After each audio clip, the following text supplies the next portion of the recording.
근데 예전에 옛날에 그런 적이 있었거든. 얘가 그렇게 좋은 환경이 아니야. 부모님이 이혼을 했고 그 아이가 스케줄 엄마 잠깐만 나도 갖고 올게. 이게 공부 계획표를 갖고 오더래. 자기가 일주일 동안 엄마 나도 이렇게 공부할게.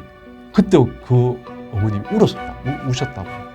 그러면 그 아이는 공부를 진짜 잘할 확률이 높죠. 귀찮은 표정을 딱 지으면 애들은 본능적으로 합니다. 중요한 건 자기 주도학습 말은 쉽지만 자기 주도가 진짜 어려워요. 그럼 부모님들이 해야 될 게 뭐냐?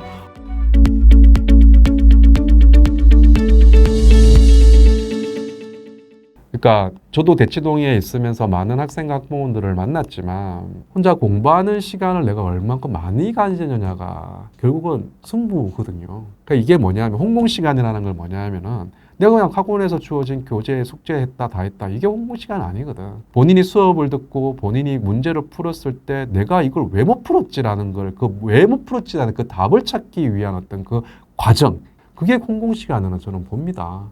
내가 이 문제를 못 풀었는데 버때리면 야, 나 중학교 때 공부 열심히 안 했네. 중학교 때 함수의 개념을 내가 전혀 몰랐네. 여기서 이제 갈리는 거죠. 됐다.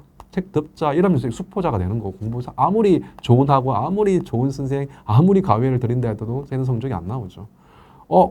근데 내가 중학교 때 함수가 제대로 정리가 안 돼 있네? 아주 기초적인 함수에 대한 개념도 모르겠네? 그럼 중학교 2학년 책을 펼쳐보는 아이가 근데 그런 아이가 몇 명이 될까? 없단 말이에요. 정말 10명 중 한두 명, 한 명 정도 나올까? 결국 그게 나중에 자기 발목을 잡거든요. 성적 안 나오지. 이게 뭐 어떤 교재가 좋니, 학원이 좋니, 어디까지 선행 나가더니 이런 게 중요한 게 아니라 과연 지금 공부라는 것에서 우리 아이가 그 개념을 알고 있냐 모르는 것 같아요, 아이들이. 공부의 개념은요, 이거예요. 내가 오늘 학교 수업 들었어요.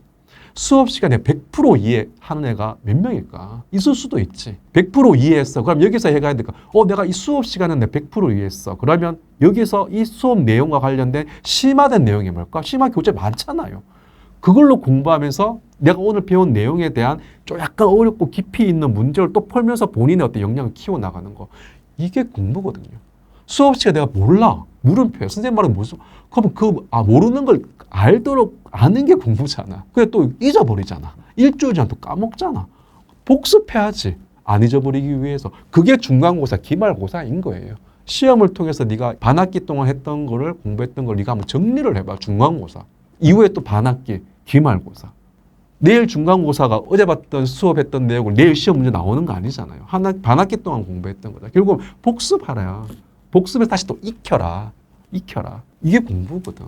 그럼 이게 기본이 되어 있으면은 선행을 나가든지 그 아이는 이거 기본되어 있다고 한다면 현행 공부에서도 충분히 따라가면서 뭔가 역량을 발휘해. 그러면 그 아이는 뭐야? 선행할 수 있겠지. 아니면 더 깊이 있는 심화를 할 수 있겠지. 그러면 부모님들이 해야 될 게 뭐냐? 너 오늘 학교 수업 들었어? 아니면 학원 수업 했어? 들었어? 이거 네 숙제만 하는 게 아니고 충분히 네가 익히고 지금 따라가고 있니? 라는 거에 대한 평가를 해줘야 돼요. 근데 학원에서 당연히 그런 평가하죠. 학원 시스템 너무 좋습니다. 그런 평가하죠. 근데 그런 평가에서 얘가 평균도 못 따라가. 절반도 못 맞춰. 그럼 얘는 그 학원 수업에 못 따라가고 있는 거야. 그럼 그 학원 수업과 그 진도가 얘한테 맞지 않는 거야. 그럼 빨리 바꿔줘야 돼요. 근데 이제 고등학생쯤 되면 이제 부모들이 하기 쉽지 않죠. 중학생들쯤 하기 쉽지 않죠. 그럼 결국은 학원에서 그런 솔직한 우리 아이의 상태에 대한 거를 부모님한테 클리어하게 솔직하게 얘기해주고 얘가 이런 상태이기 때문에 이렇게 해야 된다는 걸 그렇게 얘기해주는 학원에 저는 착한 학원, 정말 좋은 학원이라고 봅니다. 그리고 또 얘기해주는 가외 선생님이 정말 좋은 선생님이라고 저는 생각이 듭니다. 있죠. 저는 있다고 봅니다.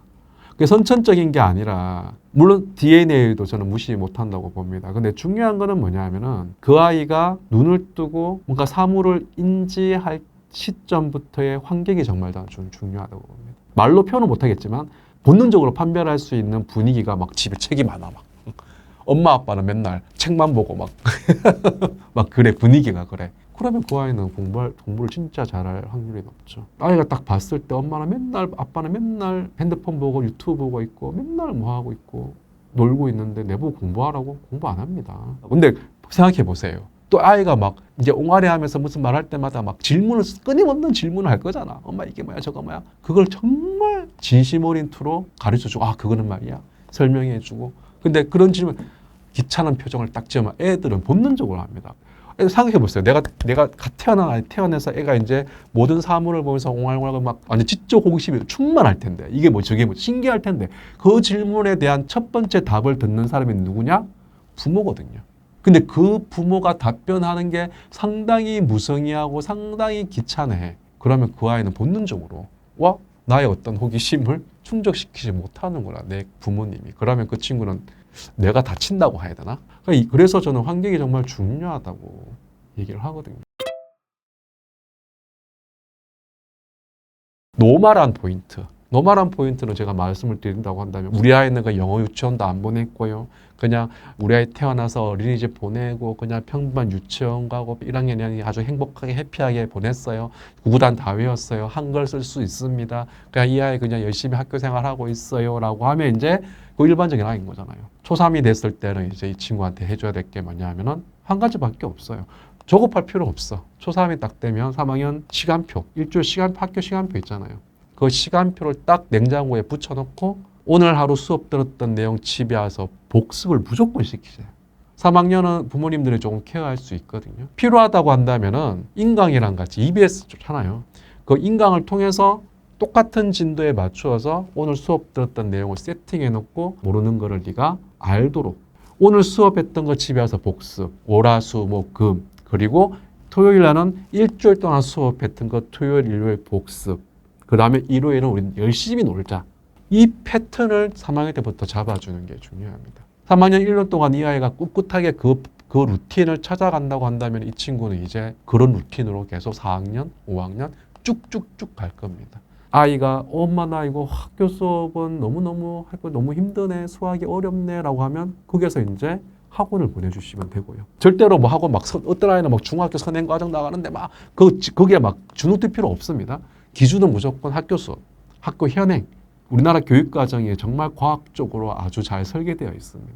그러니까 현행 위주로 해서 우리 아이의 공부 루틴을 저는 만들어주는 게 가장 중요하다. 거기서 그 아이의 물음표가 느낌표로 딱 바뀌면은 좀 더 심하다는 내용을 달리면 되는 거고 거기에서 또 물음표에서 또 느낌표로 바뀐다고 한다면 선행을 달리시면 되는 거고 그런 아이들이 상위권, 최상위권을 도약하는 아이들이거든요. 너무 조급해하지 마라. 영어 유치원 안 나왔다고 어떤 아이들은 뭐 7세 고시 뭐 필요 없다.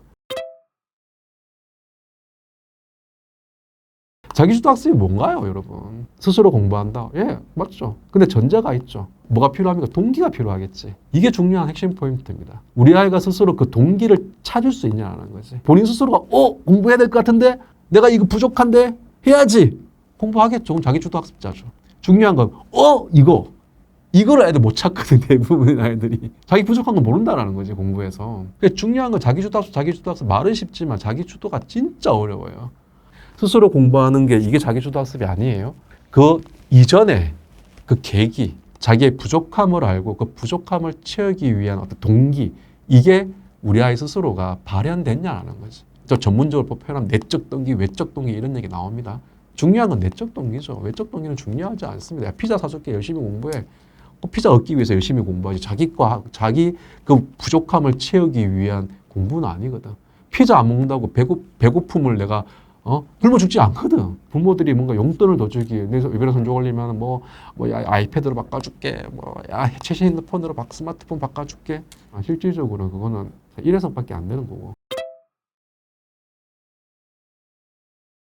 근데 옛날에 그런 적이 있었거든. 얘가 그렇게 좋은 환경이 아니야. 부모님이 이혼을 했고, 엄마는 근데 보험 설계사야. 어머님은 이제 아신 거지. 자기가 아이한테 많은 신경을 바쁘니까 보험석에 또 혼자 애를 케어해야 되니까. 그래서 이 아이를 어떻게 하면은 좋은 성적을 받기 위해 살 수 있는 게 뭘까? 그 어머니가 학원을 찾아다니고 막 그렇게 못 해주니까 본인이 바쁘다 보니까 결국 이 어머니가 선택한 게 뭐냐면은 그냥 일주일에 한 번씩 본인이 일주일 동안 자기 고객 그 스케줄 일요일 저녁에 얘기를 했대요. 엄마가 일주일 동안 이렇게 치열하게 열심히 산단다. 그러니까 그때가 초등학교 4학년 때인가 5학년 때인가 그랬대. 매주 끊임없이 했대. 엄마가 열심히 산다라는 걸 아이한테 보여주고 싶었대. 그 아이가 스케줄 엄마 잠깐만 나도 갖고 올게. 이게 공부 계획표를 갖고 오더래. 자기가 일주일 동안 엄마 나도 이렇게 공부할게. 그때 그 어머님이 우셨다고. 그러면서 이 아이는 학원도 안 다녔대. 학교 수업 열심히 복습하고 그 아이를 내가 언제 만나냐면 그 친구가 고등학교 3학년 때 만났어요. 3학년 때 다 상담을 했는데 전교 1등이래. 근데 그 보험설계사 아줌마한테 물었지. 왜 아유 바쁘실 텐데 이렇게 잘 키웠냐고. 그 얘기를 저한테 했던 거예요. 전 또 이런 얘기도 하거든요.